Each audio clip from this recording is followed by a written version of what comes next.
This is Finance and Investing, just Joey style. And I want to talk to you about rebalancing and ownership. So I think rebalancing is one of the stupidest things that you can do in your portfolio. And I want to explain that a little bit further than just calling it stupid, because that's an uneducated, ignorant kind of way to make a statement. So anyhow, I think rebalancing is stupid because you're selling off ownership. That's my dog. Hi, Gizmo. Anyhow, I think rebalancing is stupid because you're selling off ownership, and wealthy people, at the end of the day, they don't sell off ownership. They collect it. They get more and more ownership. They don't sell their assets. They buy more assets.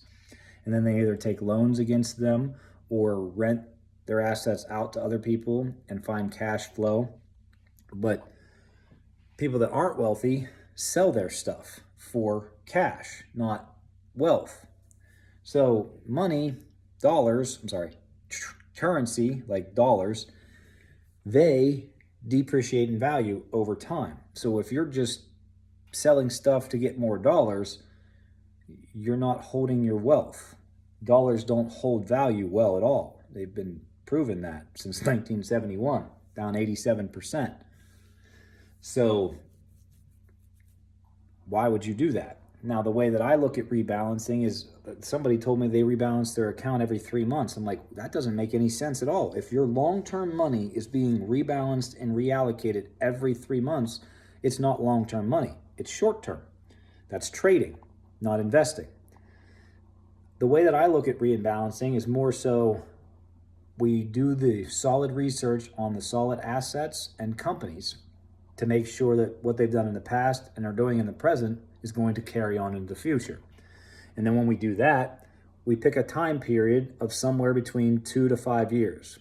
I'd say closer to 5, but it's your account. 2 to 5 years is a building period. You take 2, 3, 5, 10 assets, whatever it is, and you choose how much money you're going to put into those assets. And that's where allocations come into work. Why would you even allocate your assets if you're just going to rebalance it? Then allocation means nothing.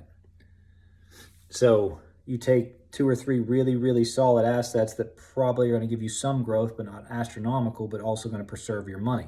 And you put more dollars into that because they're most likely to stick around, because capital preservation is important, but they're also going to grow over time. So you put higher allocations into that.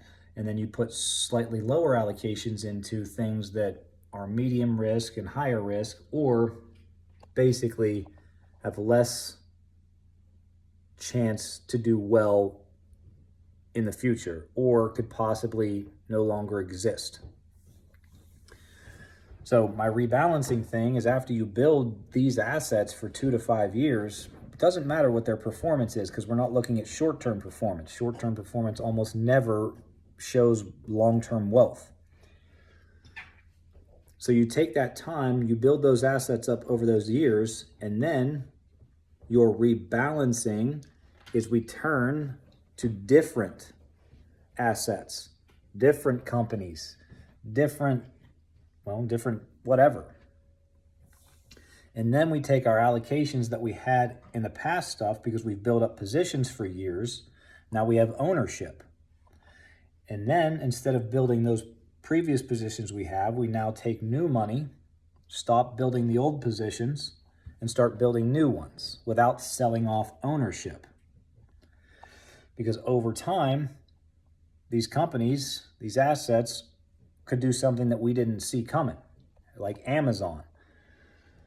Amazon, throughout its time, it was either 4 or 5 times that it dropped 80% in value. And there were a couple of times that people thought the company was kaput. So there's some very small cases where you do want to just be like, you know what, I don't want this investment anymore because I was wrong about it. And that's okay.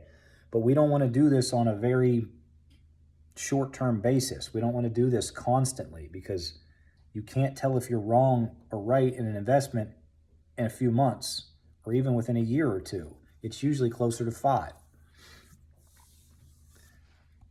So you take those allocations and you start building up new assets. So you have this row of assets here, and now we're starting to build up this row of assets here. And then we do the same thing over the next 2 to 5 years. We'll look, reallocate, reassess, do more research, see what's going on in life, see what's changed, see what hasn't. And then we decide again where we want to put money now without selling off our ownership. Ownership is extremely important over time because assets grow and fiat doesn't, or money, cash, dollars, they decrease in value. Your assets increase in value. But it's very important to make sure that you're researching the fundamentals of these assets. That way you have a better chance of these things sticking around for a long period of time. You don't just throw money at anything. There's thousands of things to invest into, but there's only tens or maybe a couple hundred things that are really worth putting your money into. So this is Finance and Investing Just Joey style. And I think rebalancing is ridiculous, especially on a very short-term basis. And honestly, I think selling just about any of your assets isn't a great idea, especially for an investor. Because long-term, that's where the wealth is. Because you can look it up. Just anywhere you go, you'll pretty much get that. If you would have put X amount of dollars into this company or this asset and let it sit for 20 years, you'd be worth X amount of $1 million. I know a lot of people have heard that. Rebalancing destroys that entire theory.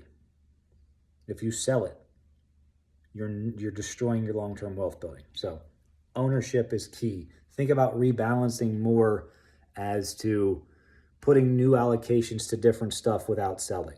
That's how I look at rebalancing. So this is Finance and Investing Just Joey style, and it's all about the long term. We want to be wealthy, not temporary richer.